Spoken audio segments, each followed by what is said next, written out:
目覚ましに1問。というわけで、毎日朝6時に数学の問題を出していきます。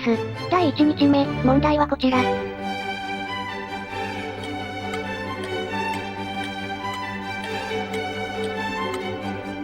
というわけで回答です。解法1。微分方程式。多分これが一番まともな解法です。まず、これを fx と置きます。2ncn はこのような式を満たすので、fx はこのような微分方程式を満たします。あとは f'○f を求めれば、対数微分にできるから。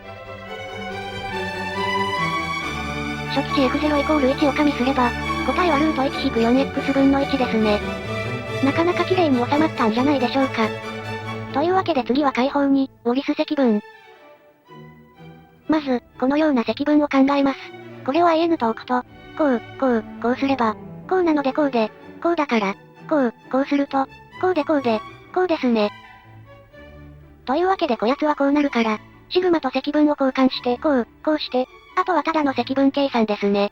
こうなりますので、まあ単にアークタンジェント無限イコール2分の π ということにさせていただくと、はい、答えは 1-4x 分の1ですね。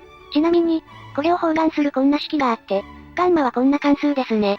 これを使うと例えばこんな式を導けたり、あるいはこんな式、その延長線上でこんな式やこんな式、こんな綺麗な式も出てきますね。あとはこんなのもあったり、分野で言うと長期化級数とかでしょうか。あまりに特筆性があってすごいですね。余談はこの辺にして、解法3、ガウス積分。まず、こんな式があります。せっかくだし証明しちゃいましょうか。i をこれで置いて、2乗して10積分にすると、極座標変換的なことができまして、はい、ここまで来れば、t イコール r 次乗で帰還して終了。i イコール2分のルート π ですね。緩和9大、これが成り立つわけですが、ルート at イコール x と帰還すると、こんな式が得られますね。これを a について微分してみます。もう一回微分してみます。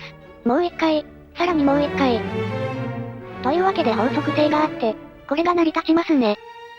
整理すると、こうなって、こうですね。ここで、n イコール0から無限大まではを取ってみましょう。左辺のシグマと積分を交換し、シグマは解消できるので、こうすれば、x イコール 4a 分の1とすると、答えは 1-4x 分の1ですね。なかなかアクロバティックな解法じゃないでしょうか。解法4、一般に項定理。パッと終わらせちゃいましょう。こうなのでこうで、こうだからこうなって、こうすれば、こうして、はい、答えは 1-4x 分の1ですね。速攻でした。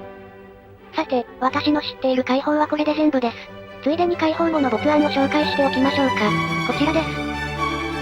ここの変形ではこんなのを使ってるわけですが、この逆向きの変形で示すのしか見たことないので、組み合わせとかで示せるか試みたら思ったより難しく断念。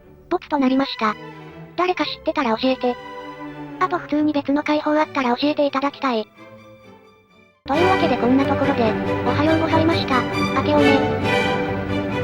ご視聴ありがとうございました。